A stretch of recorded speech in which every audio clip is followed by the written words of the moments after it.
এই যে ইমাম সাহেব, খতিব সাহেব, মুয়াজ্জিম সাহেব সহ অন্য ধর্মের যারা ধর্মগুরু আছেন তাদের জন্য সরকারের পক্ষ থেকে মাসিক একটি সম্মানের ব্যবস্থা করতে আমরা চাই।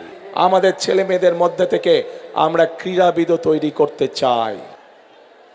বাংলাদেশে যেমন ডাক্তার দরকার, বাংলাদেশে যেমন ইঞ্জিনিয়ার দরকার, বাংলাদেশে যেমন আর্কিটেক্ট দরকার, ঠিক আমাদের ছেলে মেয়েদের মধ্যে থেকে আমরা ক্রীড়াবিদ তৈরি করতে চাই।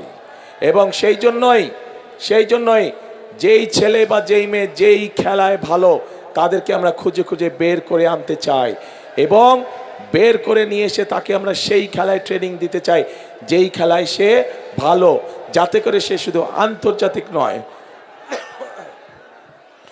শুধু জাতীয় পর্যায়ে নয়, আন্তর্জাতিক পর্যায়ে যাতে তারা দেশের জন্য সুনাম বয়ে নিয়ে আসতে পারে। প্রিয় ভাই বোনেরা, আমরা আরেকটি কাজ করতে চাই। বাংলাদেশের একটি শ্রেণীর মানুষ আছেন, যেই শ্রেণীর মানুষ আমাদের জন্ম থেকে মৃত্যু পর্যন্ত আমাদের সাথে সম্পৃক্ত থাকেন। বিভিন্ন সময় জীবনে চলার বাঁকে, বিভিন্ন কষ্টের সময়, বিভিন্ন দুঃখের সময় তারা আমাদেরকে মূল্যবান উপদেশ দেন। কিন্তু এই মানুষগুলোর অনেকেই অনেক কষ্টে থাকেন, অনেক কষ্টে দিনাপাত করতে হয়। এই মানুষগুলো কারা? এই মানুষগুলো হচ্ছে আমাদের বিভিন্ন মসজিদ মাদ্রাসা সহ, মসজিদ মাদ্রাসার খতিব, ইমাম সাহেব সহ মুয়াজ্জিম সাহেবরা। শুধু তাই নয়, অন্য ধর্মেরও যারা ধর্মগুরু আছেন তারা এর মধ্যে পড়ে।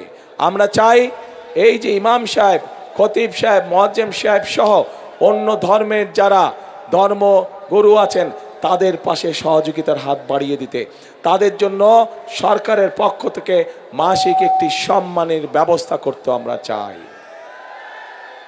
এখন প্রিয় ভাই বোনেরা, আপনাদের সামনে আমি ধানের শীষ 12 তারিখে আপনারা ধানের শীষকে বিজয় করলে 13 তারিখ থেকে ধানের শীষ এই কাজগুলো শুরু করবে ইনশাল্লাহ, যেই কাজগুলোর কথা আপনাদেরকে বলেছি। এর বাইরে তো 2 জেলার, সিরাজগঞ্জ এবং পাবনা জেলার ভেতরে রাস্তাঘাটগুলো নষ্ট হয়ে গিয়েছে, স্কুল কলেজগুলো নষ্ট হয়ে গিয়েছে, ঠিকভাবে শিক্ষক নাই, উপজেলা হাসপাতালগুলো ঠিকভাবে ডাক্তার, ওষুধ, নার্স নাই, সেগুলোর কাজে ইনশাল্লাহ আমরা হাত দিব। কিন্তু এই কাজগুলো করতে হলে এগুলো তো হচ্ছে বিএনপির পরিকল্পনা, বিএনপি এই কাজগুলো বাস্তবায়ন করবে, কিন্তু জনগণেরও তো একটি পরিকল্পনা থাকতে হবে।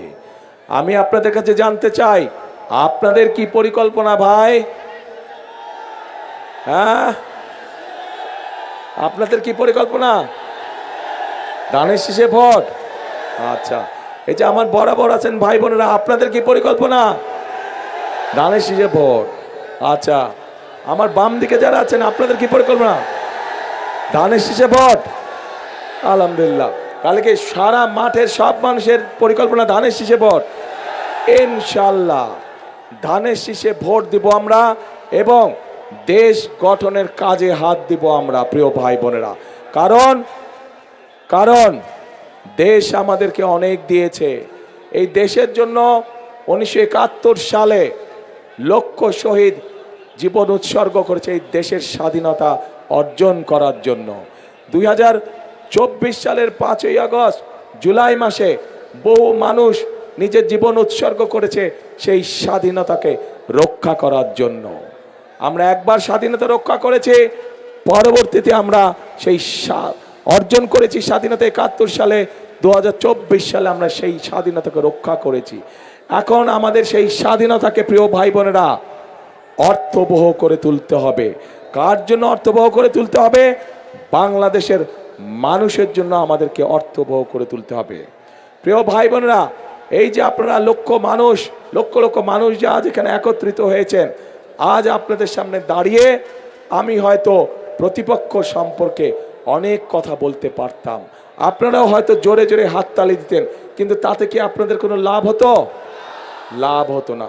বাংলাদেশের মানুষ এখন জানতে চায়, বাংলাদেশের মানুষ এখন দেখতে চায় যে কোন রাজনৈতিক দল কি পরিকল্পনা গ্রহণ করবে দেশ এবং জনগণের জন্য, যাতে জনগণ এবং দেশ আগামীতে সামনের দিকে এগিয়ে যেতে পারে। আমরা আপনাদের সামনে পরিকল্পনা দিয়েছি প্রিয় ভাই বোনেরা, বিএনপি আপনাদের সামনে পরিকল্পনা দিয়েছে এবং এই মুহূর্তে বিএনপি একমাত্র রাজনৈতিক দল যেই দলের অভিজ্ঞতা আছে কিভাবে দেশকে সুন্দরভাবে সামনের দিকে পরিচালিত করতে হয়। বিএনপি ছাড়া এই মুহূর্তে বাংলাদেশকে সঠিকভাবে পরিচালনা করতে পারে অভিজ্ঞতা সম্পন্ন এরকম কোনো রাজনৈতিক দল নেই।